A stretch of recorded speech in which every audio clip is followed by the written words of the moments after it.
Imagine a girl being sold to a 70-year-old man at a village festival while everyone watches and does nothing. Her stepmother counts the bride price. The old man examines her like cattle.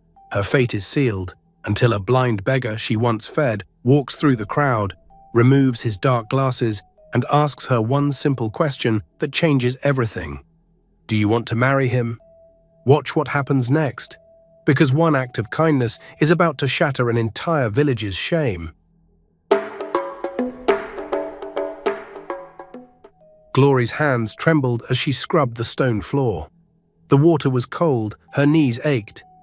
Outside, the morning sun painted the sky orange, but inside the house, everything felt grey and lifeless.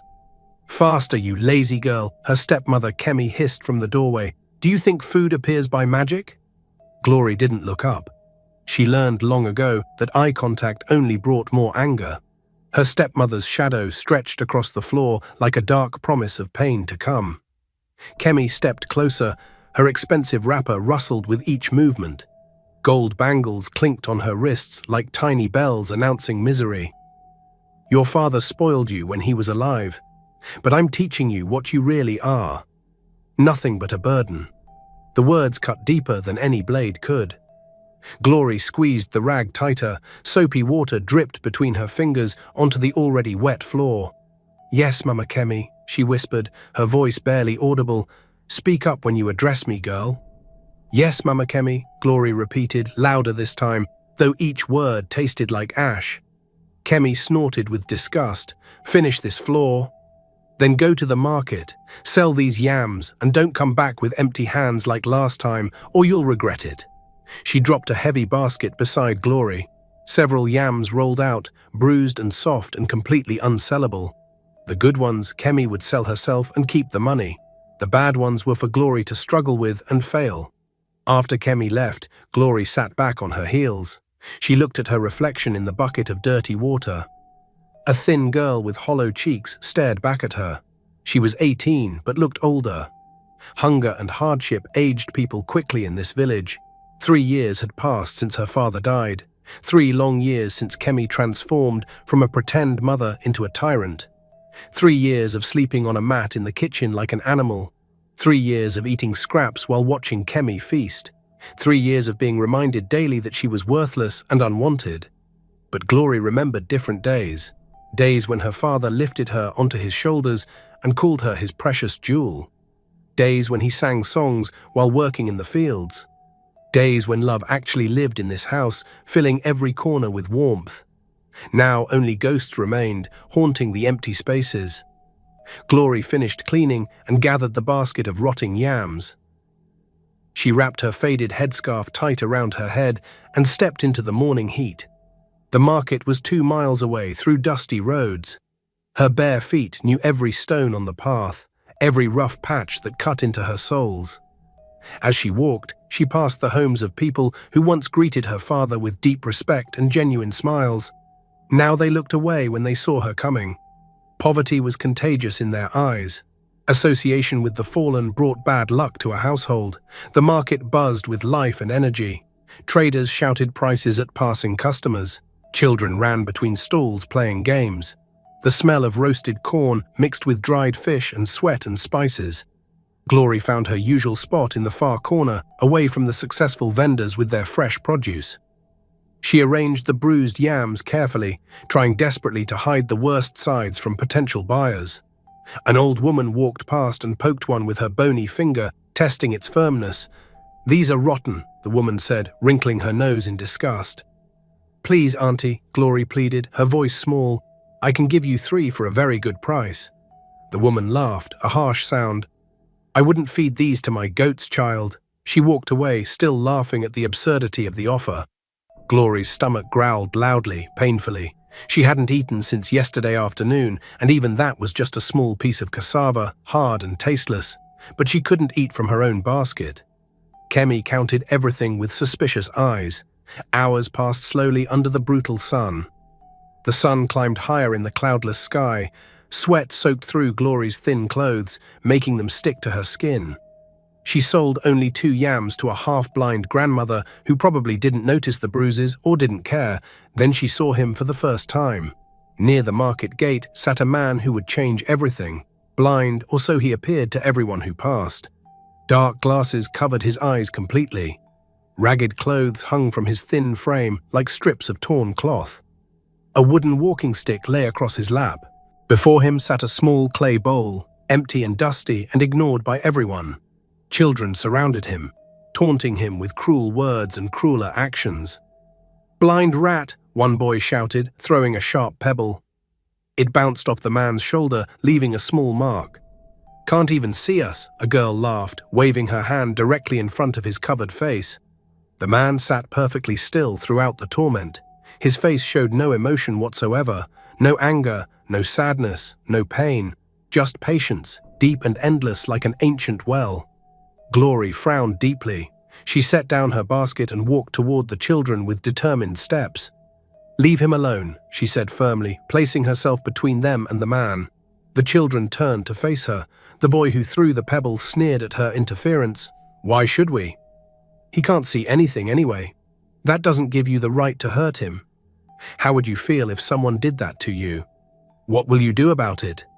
The girl challenged, putting her hands on her hips. Glory stepped closer, making herself taller. She wasn't big or strong, but something in her voice made the children hesitate and reconsider. "Go find something better to do with your time," she said quietly, but with steel underneath. "Or I'll tell your mothers exactly what kind of children they're raising." Every detail. The children scattered quickly, throwing insults over their shoulders as they ran away laughing. Glory watched them go, then turned to the man sitting patiently. He hadn't moved throughout the entire confrontation, hadn't acknowledged anything that happened. "Are you hurt?" Glory asked softly, concerned. "No," the man replied simply. His voice was gentle, almost musical in its tone. "Thank you for your kindness." Glory looked at her basket of unsellable yams. She had to sell those yams somehow. Kemi would beat her viciously if she came home with nothing again. But the man's empty bowl pulled at something deep inside her heart. She reached into her basket and took out the smallest yam. It was bruised badly on one side, but food was still food. She placed it gently in his bowl. "It's not much," she whispered apologetically, "but maybe you can cook it into something edible." The man's hand moved toward the bowl. His fingers found the yam immediately, not searching or fumbling at all. For a brief moment, Glory's eyes narrowed with suspicion, but the man simply nodded his thanks. "God will remember this act," he said with certainty. Glory returned to her spot at the market corner.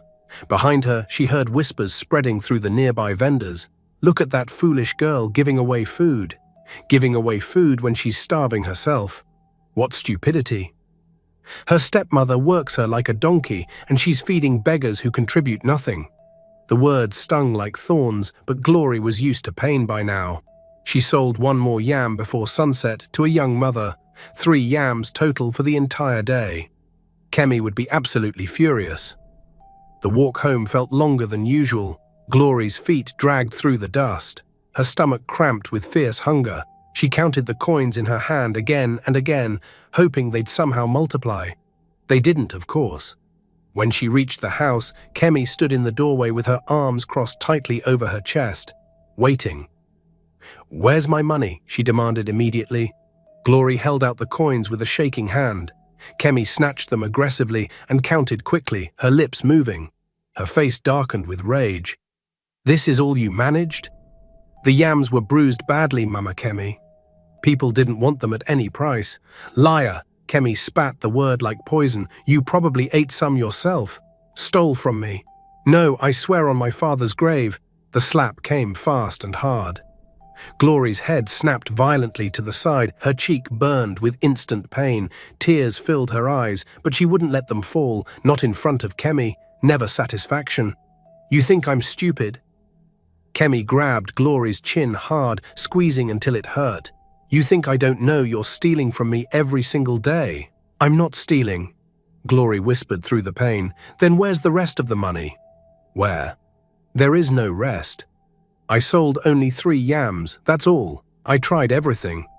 Kemi shoved her backward roughly.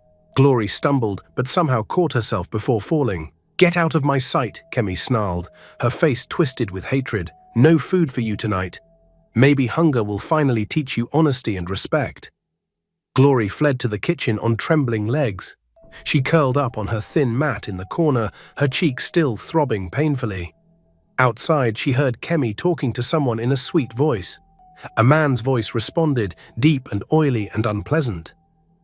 "Yes, yes, Chief Adeyemi," Kemi said in an entirely different tone, dripping with false honey. "She's young and strong. A good wife for a man of your important status." Glory's blood ran cold in her veins. She pressed herself against the wall, straining to hear every word.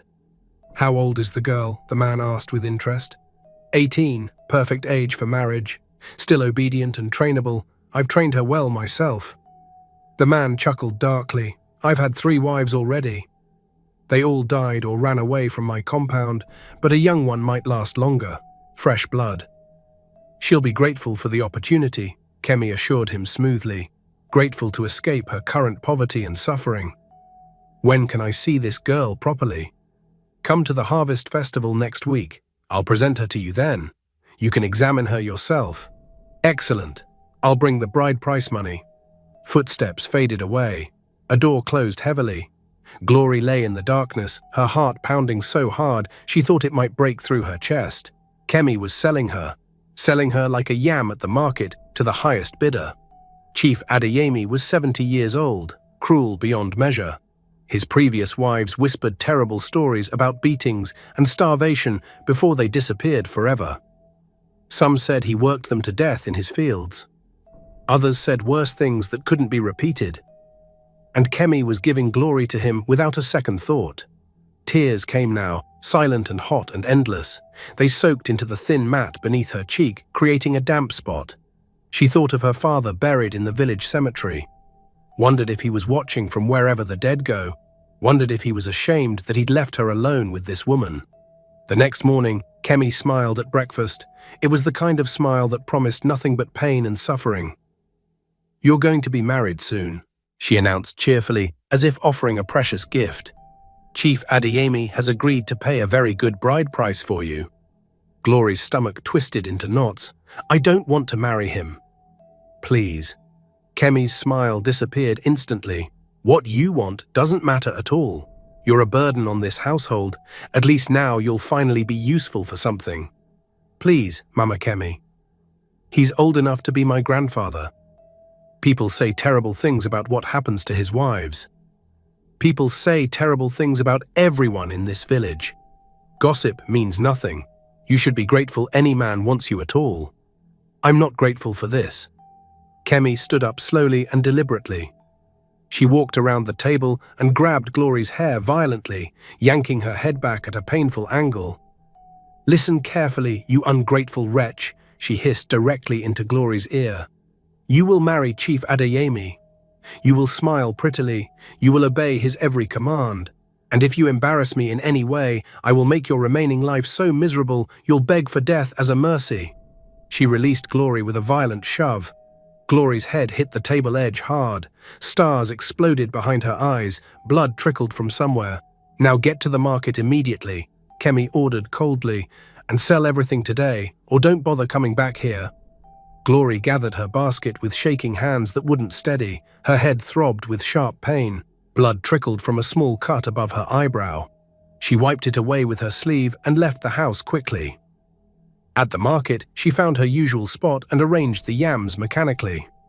Her hands moved automatically while her mind raced in circles. There had to be a way out of this nightmare. Had to be somewhere to run and hide. But where could she go? She had no family left, no friends who would risk Kemi's anger, no money saved. She was completely trapped. "You're bleeding," a familiar voice said nearby.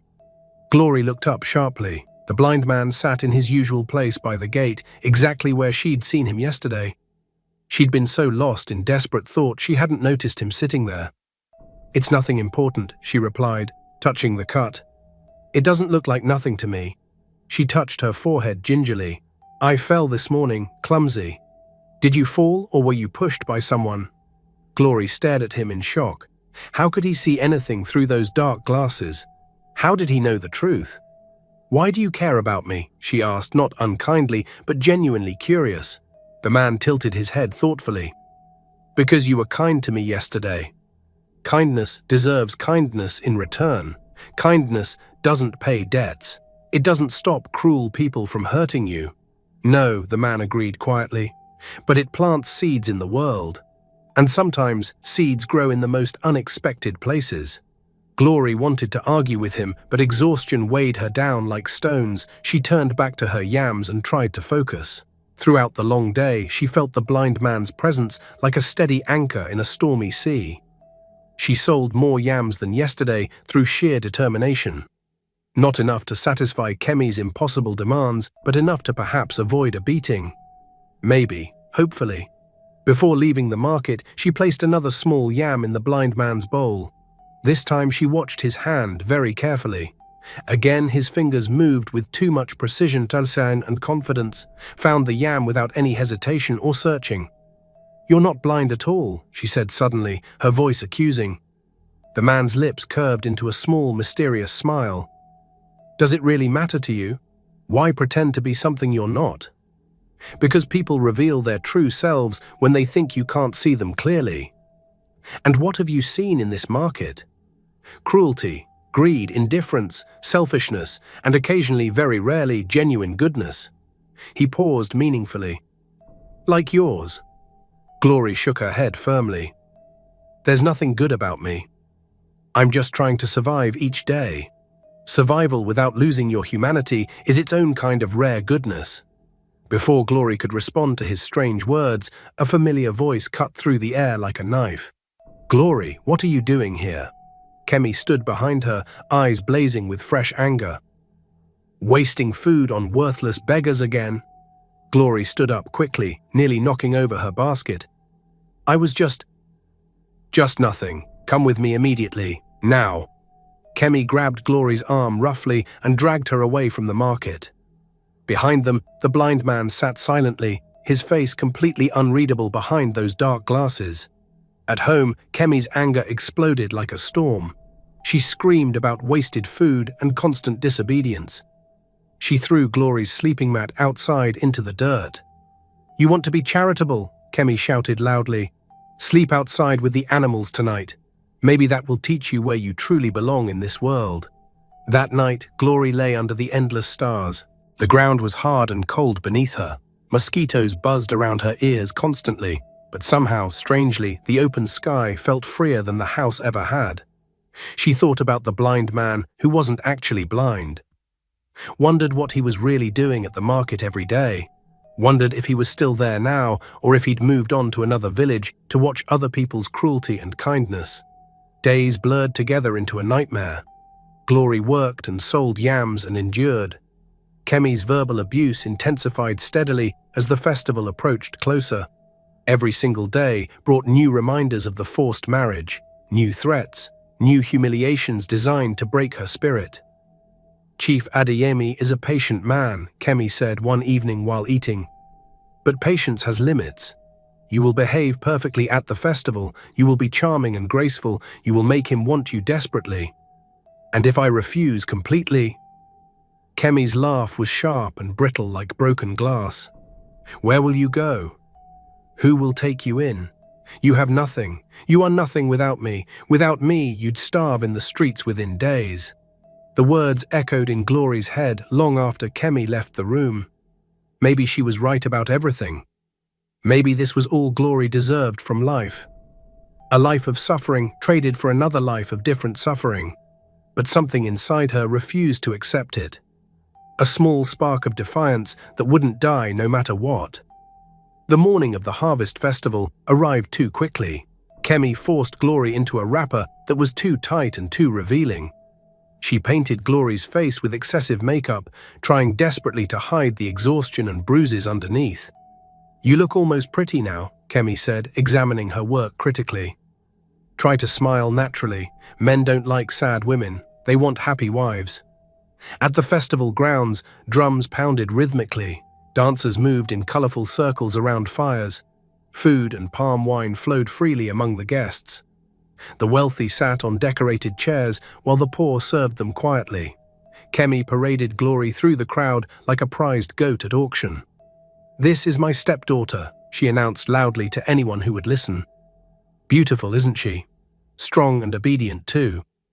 People nodded politely but awkwardly. Some averted their eyes, knowing exactly what was happening. No one intervened or said anything. Chief Adeyemi sat in the place of honor, surrounded by supporters. He was massive and intimidating, his belly straining against his wrapper. His eyes were small and mean and calculating. When he saw Glory, he smiled, revealing gaps in his teeth. "Come here, girl," he commanded, gesturing with a fat hand. Glory's legs felt like water, but Kemi pushed her forward hard. She stumbled and barely caught herself. "Don't be shy now," Kemi said with full sweetness. "Greet the chief properly like I taught you." Glory knelt before him as custom demanded. Up close, he smelled strongly of palm wine and old sweat. "Stand up. Let me see you properly," Chief Adeyemi ordered. Glory stood on shaking legs. The chief circled her slowly, examining her like livestock at market. His fat fingers prodded her arm, testing the muscle roughly. "Too thin for my taste," he muttered critically. "But I suppose you'll fatten up with proper feeding." Kemi laughed nervously, desperately. She's a hard worker despite her size, strong as an ox, very obedient. "We'll see about that soon enough," the chief said. He looked at Kemi directly. "Bring her to my compound after the festival ends. We'll discuss the bride price then." "Yes, chief." "Thank you so much, chief." Glory felt her world shrinking rapidly. The trap was closing completely. In just a few hours, her fate would be sealed forever. But then something happened that changed absolutely everything. A commotion rippled through the crowd like wind through grass. People turned, murmuring with confusion. Glory looked up and her breath caught in her throat painfully. Walking through the festival grounds with confidence was the blind man. But he was completely transformed. No ragged clothes, no walking stick, no dark glasses hiding his face. He wore fine traditional attire, simple but obviously expensive. His head was held high and proud. His eyes, now visible, were sharp and intelligent. He moved with quiet authority, and people stepped aside automatically without being asked. Glory's world tilted sideways. Who was he really? The man's eyes swept across the entire crowd and landed directly on her. Recognition flickered, followed by something else. Concern mixed with anger. He walked directly toward her with purpose. The crowd fell completely silent. Even the drums seemed to quiet down, waiting. Chief Adeyemi stood up, puffing out his massive chest.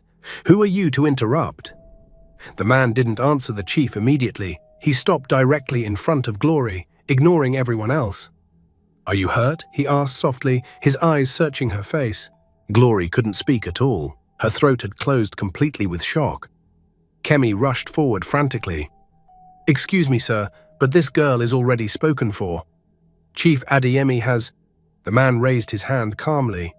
Kemi's words died instantly in her throat. "I asked her a question," he said calmly, but with steel underneath. "Not you." Kemi's face flushed red with anger and embarrassment. She opened her mouth to argue loudly, but something in the man's gaze stopped her cold. He looked at Glory again with gentle eyes. "Do you want to marry Chief Adeyemi?" The question hung in the air heavily. Every eye in the festival turned to stare at her. Glory felt the crushing weight of expectation, felt Kemi's fury burning into her back, felt the chief's possessive stare on her skin. But she also felt something else entirely, a choice, the first real choice she'd had in 3 long years. "No," she whispered, barely audible. "Speak up clearly," the man said gently. "These people should hear your answer." Glory took a deep breath and found her voice. "No, I don't want to marry him." Gasps rippled through the crowd like waves. Kemi's face went completely white with rage. Chief Adeyemi stood up, his chair scraping loudly against the ground. "This is completely outrageous," the chief bellowed angrily. "The agreement was made fairly. Money will exchange hands." The man turned to face Chief Adeyemi calmly. "No money has been paid yet, and the girl has made her choice very clear to everyone." "Who are you to interfere in my business?" the chief demanded loudly. "My name is Olumide," the man said clearly and proudly. Some of you may remember me. I left this village 5 years ago after losing everything to betrayal and greed." Murmurs spread rapidly through the crowd. Older villagers leaned forward, studying his face carefully with recognition. "Olumide, the wealthy merchant's son?" an elder asked, clearly shocked. "Yes," Olumide confirmed with a nod. "I returned secretly to see if this village had changed at all. I disguised myself as a beggar to understand who people really are when they think no one important is watching them." The crowd shifted uncomfortably. Shame colored many faces as people remembered their actions. "I sat at that market gate for 3 long weeks," Olumide continued steadily. "Hundreds of people passed by me every single day. Children threw stones at me, adults laughed at my condition. Everyone ignored a supposedly helpless blind man." He paused deliberately, letting the weight of his words settle heavily. "Everyone except one person in this entire village." He gestured toward Glory. This young woman, who had absolutely nothing, shared what little she had. She defended me from cruelty. She showed kindness without expecting anything in return whatsoever. Tears streamed down Glory's face freely. She didn't try to hide them anymore. And now I learned that the same woman is being sold like property to a man old enough to be her grandfather. Olumide's voice hardened with anger.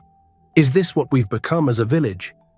Is this the community I once called home?" Silence fell, heavy and ashamed. Chief Adeyemi sputtered incoherently. "This is none of your business, boy. Agreements have been made between adults. The only agreement that matters is between 2 willing people," Olumide replied firmly. "And this girl is clearly not willing." Kemi found her voice finally. "She's my stepdaughter. I have every right to—" "To what exactly?" Olumide interrupted sharply. "To sell her? To abuse her daily? I've heard all the stories. Everyone in this village has. They just pretended not to notice for years." Kemi's face twisted with fury and fear. "You have no proof of anything you're saying." "I have eyes that see clearly," Olumide said simply. "And so does everyone gathered here. They've watched you mistreat this girl for 3 years. They've done absolutely nothing, and that makes them complicit in your cruelty." The crowd couldn't meet his accusing gaze. Guilt settled over the festival like a heavy blanket. Olumide turned back to Glory with gentle eyes. "I owe you a debt. You fed me when you had nothing. You defended me when it cost you dearly. I want to repay that debt now." "I don't want payment," Glory whispered. "I just want to be free." "Then you will be free," Olumide said with certainty. He looked at Kemi. "I'm taking her with me. If you object, we can involve the elders and discuss your treatment of your late husband's daughter in detail." Kemi's mouth opened and closed like a fish. For once in her life, she had no words. Chief Adeyemi huffed angrily. "This is ridiculous. I won't stand for this insult to my honor." "Then sit down," Olumide suggested mildly. A few people in the crowd laughed nervously. The tension broke slightly like a dam cracking. Olumide offered his hand to Glory. "Will you come with me?" Glory looked at his outstretched hand, looked at Kemi's furious face, looked at Chief Adeyemi's angry scowl, looked at the crowd of villagers who'd watched her suffer for years and done nothing. Then she placed her hand in Olumide's firmly. He led her away from the festival. Behind them, chaos erupted loudly. Kemi shrieked. Chief Adeyemi shouted. The elders called for order, but Glory didn't look back even once. Olumide took her to a modest house on the edge of the village. It was clean and simple, a far cry from Kemi's compound, but it felt like a palace to Glory. "You can stay here safely," Olumide said. "It belonged to my family before they died. No one uses it now." Glory stood in the center of the room, unsure what to do with herself. Freedom felt strange and frightening after so long. "Why did you do that for me?" she asked. Olumide sat down on a wooden stool. "Because someone needed to do something, and because you showed me that goodness still exists in this world." "I'm not good," Glory said. "I'm just trying to survive." Those things aren't mutually exclusive. They sat in comfortable silence for a while. Outside, the festival continued without them. "What happens now?" Glory asked nervously. "That depends entirely on you," Olumide replied. I have plans to restart my father's trading business. I could use help if you're interested. What kind of help? Managing goods, keeping records, eventually traveling to other villages to trade. I need someone I can trust completely. You barely know me at all. I know enough already. You're honest, you're kind, you work hard. Those qualities are rare. Glory's head spun with possibilities. Hours ago, she was being sold to a cruel old man. Now she was being offered work and freedom. I don't know how to read or write, she admitted. I can teach you everything. Why would you do all this for me? Olumide smiled. Because 3 years ago, I lost everything. Family, friends, the woman I loved. They all betrayed me for money. I became bitter and angry. I left this village swearing never to trust anyone again. He stood and walked to the window. But bitterness is a poison. It was killing me from the inside, so I came back, disguised, to see if I was right to hate people, to see if everyone was cruel and selfish. He turned to face her. You proved me wrong. One person was enough. You reminded me that goodness exists, even in darkness. Glory wiped her eyes. I don't feel like I did anything special. That's exactly what makes it special, Olumide said. You helped because it was right, not because you wanted recognition. Over the following weeks, Glory's life transformed completely. She learned to read and write. She helped Olumide organize his trading business.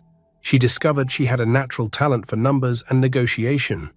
Kemi came once, demanding Glory return. Olumide turned her away firmly. The elders, embarrassed by the festival incident, sided with him. Kemi left empty-handed and furious. Chief Adeyemi made threats but did nothing. His reputation was damaged.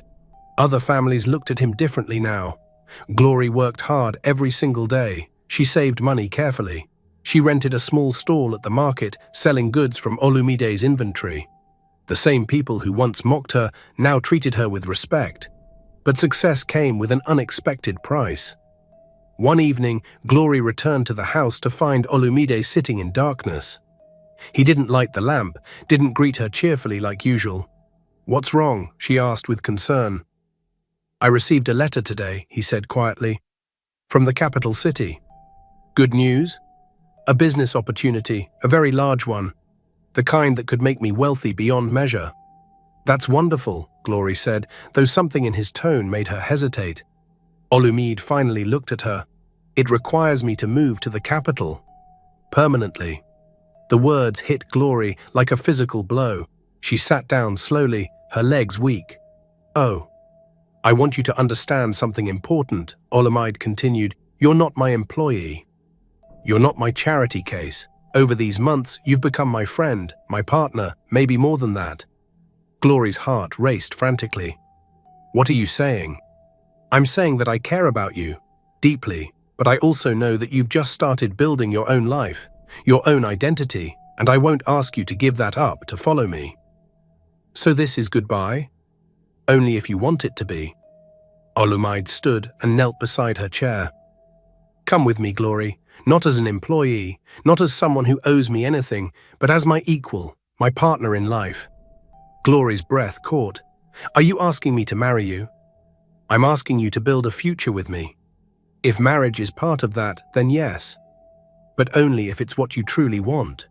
Tears filled Glory's eyes. 6 months ago, she was being sold to a cruel man. Now she was being offered a choice, true freedom and love. I need time to think, she whispered. Of course, Olumide said. I don't leave for 2 weeks. Take all the time you need. Those 2 weeks were the hardest of Glory's life. She walked through the village, looking at everything with new eyes. This place held so much pain.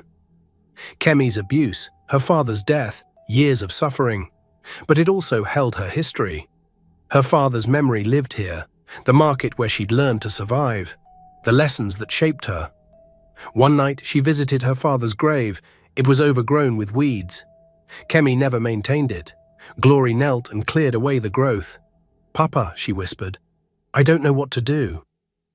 Olumide wants me to go with him. He cares about me, maybe even loves me. And I think I feel the same. The wind rustled through the trees. She imagined it was her father's voice. But leaving feels like abandoning you, abandoning everything you taught me. She sat there for a long time, crying and thinking and remembering. Finally, she understood. Her father had taught her to be kind, to work hard, to never lose her humanity despite suffering. But he'd never taught her to punish herself forever. Love was rare, freedom was precious, and Olumide offered both. But there was something she needed to do first. The next day, she went to Kemi's house. Her stepmother answered the door with surprise and suspicion. "What do you want?" "To talk," Glory said calmly. "I have nothing to say to you, ungrateful girl." "Then just listen." Glory took a breath.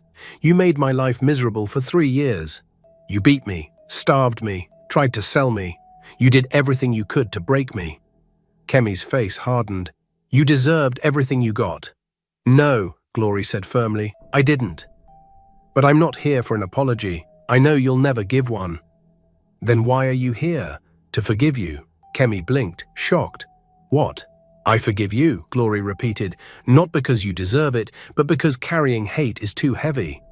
I refuse to let your cruelty poison the rest of my life." "I don't need your forgiveness," Kemi spat. "I know, this is for me, not you." Glory turned to leave, then paused. "I hope someday you understand what you lost. My father loved you once. I tried to love you too. But you chose bitterness over family. That's your burden now, not mine." She walked away. Behind her, Kemi stood in stunned silence. 2 days before Olumide's departure, Glory made her decision.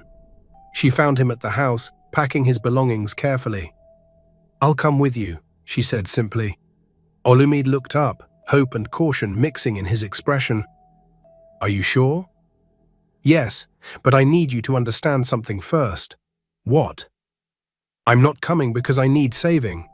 I don't need a hero or a benefactor. I'm coming because I choose you, because I want to build something with you." Olumide smiled, and it lit up his entire face.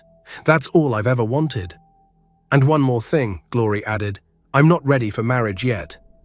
Maybe someday, but for now I want to be your partner, your equal, your friend who might become something more." "I can live with that," Olumide said. They prepared to leave the village together. Glory packed her few belongings into a small bundle. She had so little, but somehow it felt like enough. On their last evening, they walked through the market one final time. Vendors who once ignored her now called out greetings.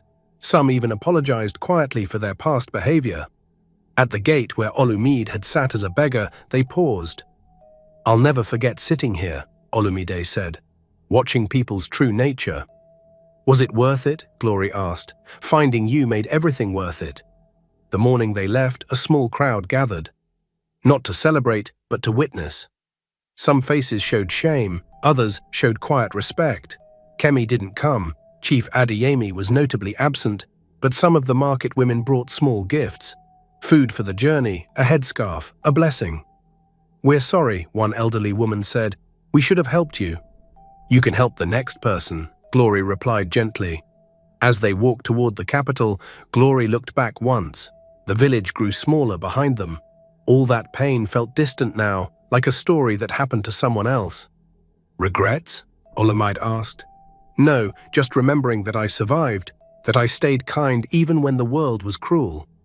"You saved me as much as I saved you," Olumide said. Glory smiled. "Maybe we saved each other." The 3-day journey took them through villages and forests. Olumide told her about the business opportunity, a partnership with merchants across the region requiring hard work but offering tremendous potential.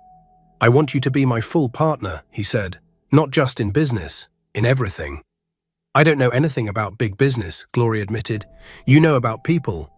You know about honesty and hard work. That's more valuable than any training." When they reached the capital, Glory stood in awe. The city was enormous. Buildings stretched toward the sky. People crowded the streets in colorful waves. "It's so big," she whispered. "Frightening," Olumide asked. "Exciting," Glory corrected. They rented a modest house, 2 rooms, a small kitchen, a courtyard with a tree. Olumide threw himself into work immediately. Glory learned quickly, keeping books and managing inventory. Soon she accompanied him to meetings. Her insights surprised the older merchants. Her honesty impressed them. Months passed. The business grew steadily. They hired workers, opened a storefront, expanded into new goods. But success brought challenges. Some merchants tried to cheat them, others spread rumors. One evening, Glory sat in the courtyard looking exhausted. Thinking about the village, Olumide asked. Life was harder there, but simpler. Do you regret leaving? No, but I miss certain things, the quiet, the stars. As the business grew, so did their relationship. They worked side by side every day, shared meals, shared stories. A year passed, then two. The business became successful beyond their initial hopes. They opened a second location, became respected merchants. But with success came distance. Days passed where they barely spoke beyond business matters. We need to talk, Glory said during dinner. When did we stop being partners and become just business associates? The question hung heavily between them. I miss talking about things that matter, Glory said quietly. About dreams and fears. About anything besides inventory and profits. I got so focused on building success that I forgot why I was building it, Olumide replied. Over the following weeks, they tried to reconnect, but something had shifted. The ease they once shared felt forced now. One night, Glory found Olumide staring at the moon. I've been thinking about what we've built, he said. The business is successful. We're respected. We have money and security, but I feel empty somehow. I feel the same way, Glory admitted. Maybe success isn't the same as fulfillment. Days later, Olumide received another letter. An opportunity spanning multiple regions, tremendous wealth and influence. But it required constant travel, months away from home. He showed Glory the letter silently. This is what you've always wanted, she said. Come with me. She shook her head. I want to help people, like you helped me. I want to create something that matters beyond profits. You want to go back, not to the village, but to that kind of work, helping people who are trapped like I was. We could do that together. No, Glory said gently, you need to chase your dreams. And I need to chase mine. They held each other that night with the deep sadness of two people who love each other but can't walk the same road. Within a month, Olumide left for his new venture. Glory started a foundation helping young women trapped in bad situations. She named it after her father.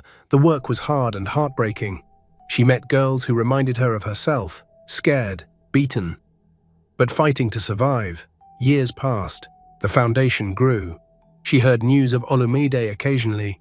His business empire expanded, but he never married. She never married either. 5 years after they parted, Glory received a letter with familiar handwriting. I've achieved everything I thought I wanted, Olumide wrote, but I finally understand what you knew all along. Success without purpose is just noise. I'm going to rebuild the village into something better. A place where people like you get help instead of cruelty. Glory read the letter 3 times. She wanted to go to him immediately, but her work was too important. So she wrote back, I'm proud of what you're doing. Keep building, keep helping. Maybe our paths will cross again when the time is right. More years passed. Glory's foundation helped hundreds of women. She received occasional letters from Olumide. His village project was transforming lives. 10 years after they parted, Glory opened a new foundation location near her old village. She hired local women, trained them, gave them tools to help their communities. One afternoon, Kemi arrived at the foundation. Glory's former stepmother looked old, broken, alone. I have a granddaughter, Kemi whispered. My daughter married a man like me, cruel. The girl suffers. I know I have no right to ask, but she's innocent. Glory felt emotions swirl. Bring her tomorrow. We'll help her. I'm not doing this for you, Glory added. I'm doing it for her. The next day, Kemi brought a thin, bruised 12-year-old girl. Glory took the girl's hand gently. You're safe now. The girl looked at her with desperate hope, the same hope Glory once felt when Olumide offered his hand. That evening, Olumide stood at her door, older, more weathered, but the same kind eyes. I heard you were nearby, he said. I had to come. They talked for hours. The years melted away as they reconnected. I never stopped thinking about you, Olumide admitted, wondering if I made the wrong choice. Did you? No, I needed those years. You knew that all along. I didn't know. I just felt it. There's a difference. Are you happy now? He asked. Yes, I'm doing work that matters. That fulfills me. That's all I wanted for you. Olumide smiled. The village project gives me purpose. But something's still missing. You. Glory's heart ached. I care about you, but my work consumes me. I can't abandon these girls. I'm not asking you to abandon anything. I'm asking if there's room in your life for both. We can try, she said carefully. But slowly. No promises. Over following months, they rebuilt their relationship. They worked together sometimes, combining their projects. 1 year later, on the anniversary of the day they met, Olumide asked again, "Are you ready now? For us, for partnership, for everything." Glory thought about her journey, from abused stepdaughter to foundation leader, from trapped to free. "I'm ready for partnership," she said. "For building a life together while keeping our individual purposes. But marriage, I'm still not sure I believe in it." "Then we don't marry," Olumide said simply. "We just commit to each other, to supporting each other's work, to choosing each other every day." "That I can do," Glory said. They had a commitment ceremony at the foundation, surrounded by the women they'd helped. No fancy clothes, no expensive gifts, just promises to support and respect and love. It wasn't a fairy tale ending. Glory still carried scars. Olumide still worked too much sometimes, but they faced it together. As partners. As equals. Years later, sitting together watching the sunset, Glory reflected on her journey. "Do you think we're happy?" she asked Olumide. He considered carefully. "I think we're content. We're purposeful. We're together. Maybe that's better than happy." "Better how?" "Happy is temporary. What we have is sustainable." Glory nodded. "I can live with sustainable." They sat in comfortable silence as the sun disappeared below the horizon. Somewhere in the foundation, a young girl was learning to read, learning she had value, learning she could survive and thrive, just like Glory had learned years ago. The cycle continued. But this time, it was a cycle of healing instead of harm. And that made everything worthwhile. This story isn't about fairy tale endings or perfect rescues. It's about the hard truth that sometimes the people who should love us hurt us most. It's about finding strength when everything seems lost. It's about choosing kindness even when cruelty surrounds you. But most importantly, it's about understanding that healing isn't linear, that love is complicated, and that sometimes the right choice is the hardest one.